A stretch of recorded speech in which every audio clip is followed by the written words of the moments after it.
बिस्मिल्लाहिर्रहमानिर्रहीम। अस्सलाम वालेकुम दोस्तों, मैं हूं सईद और आप देख रहे हैं सईद सॉल्यूशन यूट्यूब चैनल। दोस्तों, आज की इस वीडियो में मैं एक सवाल को एक्सप्लेन करने लगा हूं, जो सवाल मैं काफ़ी अरसे से गर्दिश में देख रहा हूं। जब से मैंने अपने यूट्यूब चैनल पर वीडियोस डालना शुरू की हैं, इस सवाल को मैंने हमेशा देखा है कि ये सवाल हमेशा रहता है। सवाल के अंदर 3 मेजर पॉइंट्स है। अगर इन 3 पॉइंट्स को आप समझ जाते हैं तो फिर आपको ये सवाल किसी से भी पूछने की जरूरत नहीं है। अब आते हैं सवाल की तरफ कि सवाल क्या है। तो देखें, सवाल सिंपल सा है कि किसी भी सोलर इन्वर्टर, ख्वाह वो छोटा सोलर इन्वर्टर हो या बड़ा, छोटे सोलर इन्वर्टर से मुराद ये है कि जिसकी वोल्टेज और एम्पेयर रेंज थोड़ी सी कम होती है, उसमें ये प्रॉब्लम ज्यादा आती है।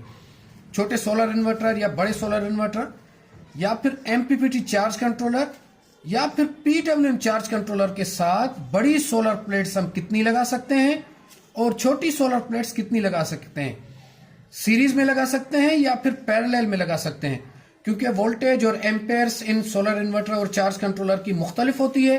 और आजकल आपने ये भी नोट किया होगा कि जो सोलर प्लेट्स आ रही हैं उनकी वोल्टेज और एम्पेयर रेंज भी अलग अलग है। तो यहाँ थोड़ी कंफ्यूजन होती है कि आखिर इस चार्ज कंट्रोलर या सोलर इन्वर्टर के साथ कितनी सोलर प्लेट्स लगेंगी, बड़ी लगेंगी या छोटी लगेंगी। तो मुझे पूरी उम्मीद है कि अगर आप इन 3 पॉइंट्स को समझ जाते हैं तो आपको फिर किसी से भी ये पूछने की जरूरत नहीं होगी। मैंने बारहा कोशिश की कि इस सवाल का जवाब मैं आपको तफसीली वीडियो में दूं, लेकिन क्या है कि सोलर प्लेट्स की डेटा शीट को जब मैं एक्सप्लेन करके और फिर बताना मैंने शुरू किया तो वीडियो बहुत ही ज्यादा लंबी हो जाती है। तो आज मैंने ये तय किया है कि आज की वीडियो में मैं आपको सिर्फ एमपीपीटी चार्ज कंट्रोलर और पीडब्ल्यूएम चार्ज कंट्रोलर के बारे में बताऊंगा कि उनके साथ कितनी सोलर प्लेट्स लग सकती हैं, सीरीज में लग सकती हैं या पैरेलल में। इसका यह फायदा होगा कि बुनियादी मालूमात आपको समझ आ जाएगी। अगर आप पूरा कॉन्सेप्ट यहां समझ जाते हैं तो वेल एंड गुड, नहीं तो फिर इसके बाद में एक और वीडियो अपलोड करूंगा जिसमें सवाल और जवाब होंगे, क्वेश्चन आंसर्स होंगे और मुकम्मल तफसील के साथ, जिसमें डेटा शीट, क्योंकि डेटा शीट में जो मैं 3 चीजें बता रहा हूं ये तो नहीं होती, सिर्फ आपको ये 3 चीजें देखनी है। डेटा शीट में तो बहुत सारी चीजें होती हैं, तो उस तफसीली वीडियो में फिर ज्यादा डिटेल दूंगा, लेकिन बुनियादी मालूमात में इस वीडियो में दे रहा हूं। और इस वीडियो के हवाले से हम जो तफसील में आपको दूंगा उसमें सिमटेक के एमपीपीटी चार्ज कंट्रोलर का हवाला दूंगा। इसमें जो डेटा शीट है इसका हम सहारा लेंगे और उसके बाद एक छोटी सोलर प्लेट और एक बड़ी सोलर प्लेट का भी हवाला दूंगा। तो चले वीडियो को शुरू करते हैं। दोस्तों, कागज और कलम अपने साथ रखें। जो चीज मैं आपको बताने जा रहा हूं इंतहाई अहमियत की हामिल है। तो देखें दोस्तों, किसी भी सोलर इन्वर्टर या चार्ज कंट्रोलर पर 3 चीजें लाजमी मेंशन होती हैं। उसकी डेटा शीट पे आप नोट करेंगे 3 चीजें लाजमी होती हैं जो आपने नोट करनी है, और वही 3 चीजें सोलर प्लेट्स के ऊपर भी होती हैं। वो कौन सी 3 चीजें? देखें, सबसे पहली चीज है कि किसी भी सोलर इन्वर्टर या चार्ज कंट्रोलर को आप कितने वोल्ट्स ज्यादा से ज्यादा दे सकते हैं। मतलब ये आखिरी हद है, इससे ज्यादा वोल्ट्स आप नहीं दे सकते। तो हम लिखते हैं यहां पर मैक्सिमम वोल्ट्स। दूसरे नंबर पर कम से कम आप कितने वोल्ट्स दे सकते हैं उस चार्ज कंट्रोलर या सोलर इन्वर्टर को, जिससे कि वो स्टार्ट हो जाए। मतलब कम से कम आप वोल्ट कितने दे सकते हैं। तीसरे नंबर पर चीज है कि ज्यादा से ज्यादा कितने एम्पेयर्स आप उसको दे सकते हैं, क्योंकि एक हद है, उस हद के बाद अगर ज्यादा एम्पेयर्स देंगे, ज्यादा वोल्ट्स देंगे, तो वो चार्ज कंट्रोलर या सोलर इन्वर्टर खराब हो जाएगा। अगर उस मखसूस लेवल से कम वोल्ट देंगे तो वो काम ही नहीं करेगा। तो ये 3 चीजें आपने देखनी है। ये सोलर प्लेट्स पर भी जब हम आते हैं वहां भी आपको समझाता हूं। तो फॉर एग्जांपल हम इस सिमटेक के एमपीपीटी चार्ज कंट्रोलर को लेते हैं। ये 12 वोल्ट और 24 वोल्ट दोनों पर ऑपरेट होता है। आम हमारे सोलर इन्वर्टर इस तरह नहीं होते, वो या एक 12 वोल्ट पे चलता है या 24 वोल्ट पर या 48 वोल्ट पर। खैर, हम क्या करते हैं, 12 वोल्ट को इधर फॉर एग्जाम्पल लेते हैं। तो यहां पर जो ये 1 2 3 4 5 चीजें लिखी हुई हैं, इनको आप नोट करेंगे, लेकिन इनमें से 3 चीजें आपने याद रखनी है। सबसे पहले देखें, मिनिमम ओपन सर्किट वोल्टेज यहां पर कितने हैं जनाब? 30 वोल्ट है। फॉर एग्जांपल मिनिमम वोल्टेज आपको 30 चाहिए इस कंट्रोलर के साथ। ये 80 एम्पेयर का सिमटेक का चार्ज कंट्रोलर है। इसकी जगह कोई भी चार्ज कंट्रोलर होगा, आपने उस पर यही फार्मूला, यही मेथड अप्लाई करना है। ठीक है। Maximum open circuit voltage. अच्छा, ये ओपन सर्किट वोल्टेज के बारे में भी आपको बताऊंगा। ओपन सर्किट वोल्टेज बेसिकली इनको VOC कहा जाता है। सोलर प्लेट पर ये VOC या सोलर इन्वर्टर भी VOC के नाम से होते हैं, लेकिन यहां पर इसका जो मतलब लिया जाएगा या इसको कहा जाएगा वो कहा जाएगा ओपन सर्किट वोल्टेज। तो इस चार्ज कंट्रोलर की मैक्सिमम ओपन सर्किट वोल्टेज 145, यानी आप इस चार्ज कंट्रोलर को ज्यादा से ज्यादा 145 वोल्ट दे सकते हैं। इधर थोड़ी सी शिकायत मुझे कंपनी से जो कि चार्ज कंट्रोलर और इन्वर्टर्स बनाती हैं कि वक्त के साथ वो अपने आप को चेंज नहीं करती, अपनी प्रोडक्ट में तब्दीली नहीं लाती, जिस वजह से कंज्यूमर परेशान रहता है, जो कि मैं आगे चल के थोड़ा सा एक्सप्लेन करूंगा। अच्छा जी, तीसरे नंबर पर मैक्सिमम इनपुट करंट, यानी कि इस सिमटेक के चार्ज कंट्रोलर को या किसी भी चार्ज कंट्रोलर को आप ज्यादा से ज्यादा कितने एम्पियर्स दे सकते हैं। तो जनाब एम्पियर्स यहां पर कितने थे, 17। और अगर सोलर प्लेट्स की बात करें तो जनाब 1500 वाट्स तक की आप सोलर प्लेट इसके साथ ऐड कर सकते हैं। और आखिर में इंतहाई अहम चीज है MPPT ऑपरेटिंग वोल्टेज रेंज, जो कि 22 वोल्ट से लेकर 145 वोल्ट तक है। अब यहां आप थोड़ा सा कंफ्यूज होंगे कि पहले तो VOC 30 वोल्ट तक लिखी हुई थी और अब यहां पर 22 वोल्ट लिखी हुई है, तो इसमें क्या फर्क है। तो देखें दोस्तों, ये इस कंपनी ने मेंशन किया है कि कम से कम जो आप अगर इसके साथ सोलर प्लेट लगाएंगे उसके वोल्टेज 30 होने चाहिए, क्योंकि अगर आप इसके साथ 180 वाट या 150 वाट की प्लेट लगाते हैं जिसके वोल्टेज मैक्सिमम 24 या 25 होते हैं, तो वो इसके साथ काम नहीं करेगी। इसके साथ वो प्लेट काम करेगी जिसके वोल्टेज 30 से ज्यादा होंगे। ये जब मैं आगे सोलर प्लेट पर जाऊंगा, उसकी डेटा शीट पर आपको समझाऊंगा, उस वक्त ही आपको समझ आएगा। आपने सिर्फ अभी जहन में रखना है कि यहां पर 2 वोल्टेज रेंज क्यों है, और जो बड़े सोलर इन्वर्टर्स हैं उनमें ये मिनिमम ओपन सर्किट वोल्टेज नहीं होता, उसमें सिर्फ MPPT ऑपरेटिंग वोल्टेज रेंज होता है। और हम जब आएंगे सोलर प्लेट की डेटा शीट पर, उस वक्त ही आपको 30 वोल्ट और 22 वोल्ट अच्छे से समझ आ जाएगा। तो चलें दोस्तों, डेटा शीट्स की तरफ चलते हैं। अच्छा जी, उससे पहले ये देख लें, ये जो इन्वर्टर्स की डेटा शीट्स हैं, तो जो नेक्स्ट वीडियो आएगी उसमें इन डेटा शीट्स का हम भरपूर इस्तेमाल करेंगे। आपको अच्छे से इंशाल्लाह मैं समझाऊंगा कि इन बड़े सोलर इन्वर्टर्स के साथ या छोटे सोलर इन्वर्टर्स के साथ सोलर प्लेट्स को किस तरह अटैच करना चाहिए। और यहाँ ये जो डेटा शीट्स आप देख रहे हैं, ये मुख्तलिफ सोलर प्लेट्स की हैं, तो जिसमें ये सीसन का जो सोलर है और उसके अलावा बहुत सारे सोलर हैं जिसमें छोटे बड़े सब होंगे, क्योंकि फिर आपको अच्छे से समझ आएगी। तो अभी जो हम डेटा शीट यूज करेंगे वो इन्वर्क्स के इस न्यू जो अभी लॉन्च हुआ है एन टाइप का बायफेशियल डबल ग्लास का पैनल, जो कि मस्टैंग सीरीज का है, टॉपकॉन सीरीज का।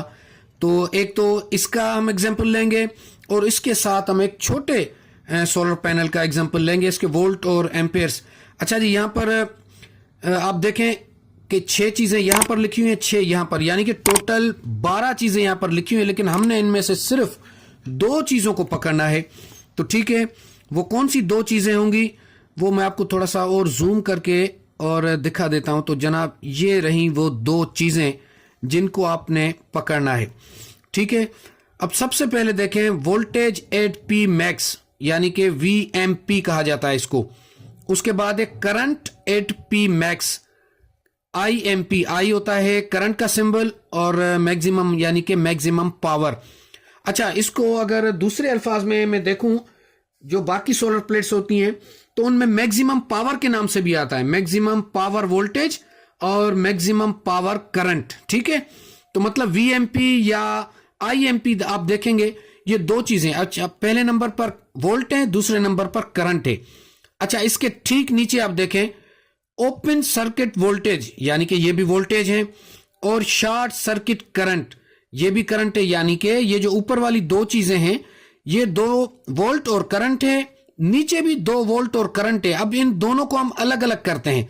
अलग अलग किस तरह करेंगे कि ये जो आप वोल्टेज 8P मैक्स देख रहे हैं या करंट 8P मैक्स देख रहे हैं, ये उस सूरत में कंपनी हमें बता रही है कि जब एक आइडियल कंडीशन में इस प्लेट को चेक किया गया तो इसके वोल्टेज थे 43.20 वोल्ट, और उस वक्त इसका करंट था 13.32 एम्पियर्स।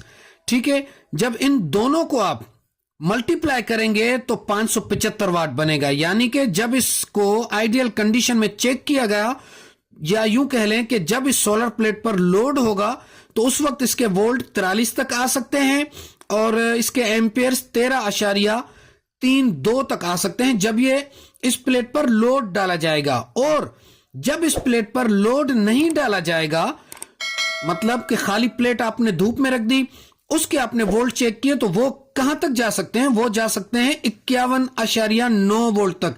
ओपन सर्किट वोल्टेज ये कहलाते हैं। और शॉर्ट सर्किट करंट यानी कि आपने सोलर प्लेट्स को नीचे रखा धूप में और उसके दोनों पॉइंट्स को आपस में मिला दिया, तो जो करंट कंपनी को नजर आया उस वक्त वो था 14.01 एम्पेयर। यानी कि ये जो ऊपर वाली डेटा है ये आपको पैनल के ऊपर जब लोड होगा उस वक्त की है, और ये जो आपको डेटा नजर आ रही है ये आपको जब पैनल पर लोड नहीं होगा उस वक्त नजर आएगी। अब यहां पर बहुत इंपॉर्टेंट क्वेश्चन है कि हम ओपन सर्किट वोल्टेज को क्यों नापते हैं। वजह उसकी यह है कि जब आपका सोलर पैनल आपके किसी चार्ज कंट्रोलर या इन्वर्टर के साथ कनेक्ट होगा और वो इन्वर्टर उस वक्त लोड नहीं चला रहा होगा, कोई भी उस पर लोड नहीं होगा या बैटरी फुल चार्ज होगी, तो हो सकता है कि आपका वो वोल्टेज रेंज उसकी 51 तक चली जाए। ठीक है, तो इसको हम मल्टीप्लाई करके और अपने सोलर चार्ज कंट्रोलर या फिर सोलर इन्वर्टर के साथ कनेक्ट करते हैं। तो यहां तक उम्मीद है कि आपको समझ आ गई होगी कि वोल्टेज एट पी मैक्स क्या है, करंट एट पी मैक्स क्या है, ओपन सर्किट वोल्टेज क्या है और शॉर्ट सर्किट करंट क्या है।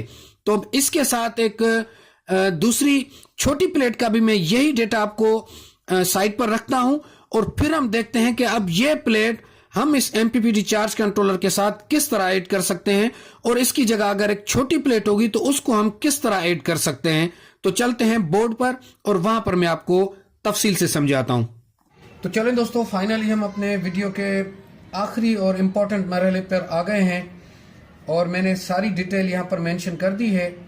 ये जो हमारा कंट्रोलर आप देख रहे हैं ये 80 एम्पेयर का है, ये 60 एम्पेयर का है, और यहाँ से यहाँ तक ये जो डेटा आप देख रहे हैं ये 575 वाट की एक प्लेट की है, और ये जो आप डेटा देख रहे हैं ये 150 वाट की सोलर प्लेट की डेटा है। तो अब हम कैलकुलेशन करते हैं, इस चार्ज कंट्रोलर के साथ भी ये प्लेट ऐड करते हैं और इस चार्ज कंट्रोलर के साथ भी। तो पहले हम इसके साथ देखते हैं कि कितनी प्लेट्स लगा सकते हैं।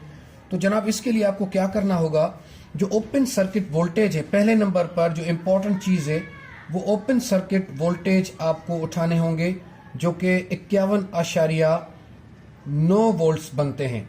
ठीक है जी, पहले नंबर पर ये चीज़ आप देखेंगे, और दूसरे नंबर पर जो चीज़ आप उठाएंगे वो उठाएंगे पी मैक्स करंट, यानी कि जो करंट इसका पावर का मैक्सिमम करंट है जो कि IMP बनता है। ठीक है जी, वो उठाएंगे आप जो कि 13.20 बन रहा है। ठीक है जी, एम्पियर्स। ये दो चीजें आप इसके साथ मैच करेंगे। अब आप हिसाब लगाएंगे, अगर एक प्लेट लगाना चाहते हैं तो एक प्लेट अगर इसके साथ लगाते हैं तो देखें मैक्सिमम इसके साथ क्या है कि 145 वोल्ट। ये तो एक प्लेट है, 51 वोल्ट है, मतलब इसको किसी किस्म का खतरा नहीं होगा। 17 एम्पेयर तक दे सकते हैं, इसके 13 एम्पेयर है तो फिर भी किसी किस्म का खतरा नहीं होगा।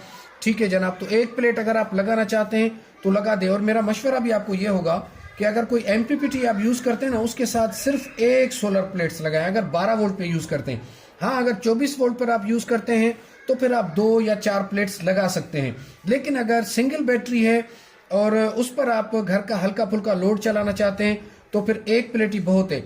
हाँ, अगर आप 2 प्लेट उस पर लगा देंगे, उसका बेनिफिट फिर ये होगा कि अगर दिन में आप यूपीएस लगाकर उससे ज्यादा मतलब एम्पेयर्स ड्रॉ करना चाहते हैं तो वो भी ठीक है। लेकिन मेरा फिर भी इससे भी आपको बेहतर मशवरा ये होगा कि अगर आप 2-4 प्लेट्स से फायदा उठाना चाहते हैं तो फिर 2-4 प्लेट्स के साथ आप इस एमपीपीटी चार्ज कंट्रोलर को तरजीह ना दें, फिर आप किसी हाइब्रिड सोलर इन्वर्टर की तरफ जाएं जो कि लॉन्ग लास्टिंग होते हैं। ये चार्ज कंट्रोलर सिंगल बैटरी के साथ अगर आप चलाना चाहते हैं तो एक प्लेट के साथ इनफ होते हैं, या फिर अगर आपको जरूरत है 2 प्लेट्स की तो वो फिर आप लगा सकते हैं। उसमें फिर 2 प्लेट्स में ये फायदा हो जाएगा कि सुबह को जल्दी आपको ये एम्पेयर्स देना शुरू करेगी और शाम को देर तक वो एम्पेयर्स देती रहेगी। तो 2 प्लेट्स का ये फायदा है। लेकिन अब देखते हैं कि 2 प्लेट इसमें हम सीरीज में जोड़ेंगे तो क्या होगा। तो देखें दोस्तों, अगर आप 2 प्लेट्स को सीरीज में जोड़ते हैं तो सीरीज में जोड़ने से क्या होता है कि एम्पेयर्स सेम रहते हैं, वोल्ट्स आपके डबल हो जाते हैं। और अगर पैरेलल में प्लेट्स को आप जोड़ते हैं तो पैरेलल में जोड़ने से क्या होता है कि एम्पेयर्स आपके डबल हो जाते हैं और वोल्ट्स आपके सेम रहते हैं। तो यहां पर हम देखते हैं कि पैरेलल में जुड़नी चाहिए या फिर सीरीज में। तो देखें, अगर 51 की दो प्लेट्स को आप अगर उनके वोल्ट्स को प्लस करें तो वो जनाब 103 वोल्ट्स बनता है। तो 103 वोल्ट्स यानी कि 145 से नीचे रहेगा तो दो प्लेट्स आप आराम से इसको लगा सकते हैं सीरीज में, ठीक है जी। लेकिन दो प्लेट्स ये बड़ी वाली आप पैरेलल में नहीं लगा सकते। वजह उसकी ये है कि एक के एम्पेयर 13 होते हैं, अगर पैरेलल में आप लगाएंगे तो 13 और 13 26 एम्पेयर हो जाएंगे। यहां पर कितने एम्पेयर हैं? यहां पर आप सिंगल बैटरी पे इसको दे सकते हैं सिर्फ 17 एम्पेयर। तो आप सीरीज में प्लेट्स लगाएंगे। कहने का मकसद ये है कि आप 1 2 3 4 प्लेट्स जितनी भी प्लेट्स लगाएं, कोशिश ये करें कि उनकी वीओसी इस 145 वोल्ट से ज्यादा ना हो, और अगर पैरेलल में लगाते हैं तो 17 एम्पेयर से ज्यादा एम्पेयर्स ना हो। उम्मीद है कि यहां तक आप बात समझ गए होंगे। और अगर हम छोटी प्लेट्स की बात करते हैं तो यहां पर अगर देखें, अगर 23 वोल्ट इसकी वीओसी है तो 23 को जब हम डबल करेंगे, अच्छा जी 23 की प्लेट यहां पर सिंगल प्लेट तो इस पर लगेगी ही नहीं। वजह उसकी यह है कि ये जो स्टार्ट होता है ये 22 वोल्ट से होता है। 23 वोल्ट की अगर आप इस पर प्लेट लगाएंगे तो जैसे ही उस पर लोड पड़ेगा तो वो 18 19 पर उसके वोल्ट आते हैं। ये देख रहे हैं, पावर पे उसके वोल्ट 18 19 आ जाते हैं तो फिर काम छोड़ देगी, ठीक है।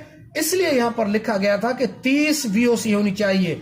अगर आप 30 से ज्यादा की वीओसी देंगे तो फिर वो 22 23 24 25 पर वो काम करेगी। उम्मीद है कि यहां तक आपको मिनिमम वीओसी का पता चल गया होगा कि इस कंट्रोलर में मिनिमम वीओसी की मतलब रेंज क्यों दी गई है, ठीक है। तो अगर आप ये छोटी प्लेट 2 लगाते हैं सीरीज में करके तो उसके 46 वोल्ट बनते हैं, वो भी इसके साथ काम करेगी, ठीक है। उसके बाद जब 3 लगाएंगे तो वो भी काम करेगी। 4 5 6 प्लेट्स तक आप इसके साथ लगा सकते हैं। 6 प्लेट्स ये 150 वाली आप लगा सकते हैं। उसके जो वोल्ट्स बनेंगे वो 138 वोल्ट बनेंगे, मतलब ये भी 145 से कम रहेगी तो ये आपकी सेफ साइड पर जाएगी। लेकिन ये 80 एम्पेयर वाले की बात हो रही है। लेकिन अगर 100 वोल्ट रेंज वाला लगाएंगे 60 एम्पेयर का तो उसमें थोड़ा आपको ज्यादा एहतियात करना होगा। उसमें देखें, अगर आप 2 प्लेट्स लगाते हैं सीरीज में तो इसके वोल्ट्स हैं 51.9 यानी कि आप 52 वोल्ट समझ लें।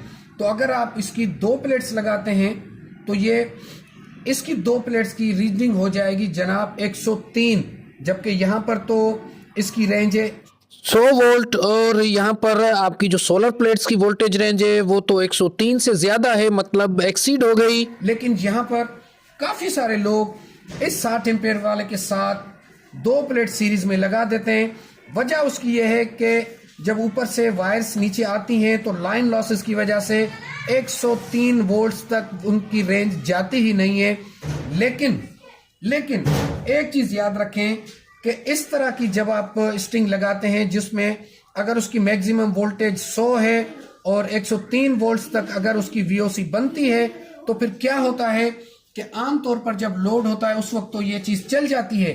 लेकिन जिस दिन बारिश होती है और फिर धूप बिल्कुल साफ होती है और अगर आपके इस इन्वर्टर या सोलर चार्ज कंट्रोलर पर लोड नहीं होगा तो ये पूरा चांस होता है कि वो इस 100 वोल्ट से तजावुज कर जाए, और जैसे ही एमपीपीटी को 100 वोल्ट से ज्यादा वोल्ट मिलेंगे तो ये एमपीपीटी चार्ज कंट्रोलर खराब हो जाता है। तो हमेशा, अच्छा हमने भी 60 एम्पेयर वाले की जगह 180 एम्पेयर वाले को तरजीह इसलिए दी क्योंकि हमने इसके साथ 2 प्लेट्स लगानी थी, लेकिन हम सेफ साइड पर जाना चाहते थे कि हमने 2 प्लेट सीरीज में लगाकर 145 वोल्ट थी इसकी, तो अब हमारी जो 2 प्लेट्स हैं उनके वोल्ट्स 103 104 रहते हैं। तो अब अगर उसका हमने लोड चेक किया है तो वो हमें 90 95 98 मिलता है, मतलब कि वो खतरे से बाहर है। हो सकता है कि किसी दिन प्लेट साफ हो जाए और ये 100 से ऊपर तजावुज कर जाए तो फिर ये एमपीपीटी चार्ज कंट्रोलर खराब हो जाए।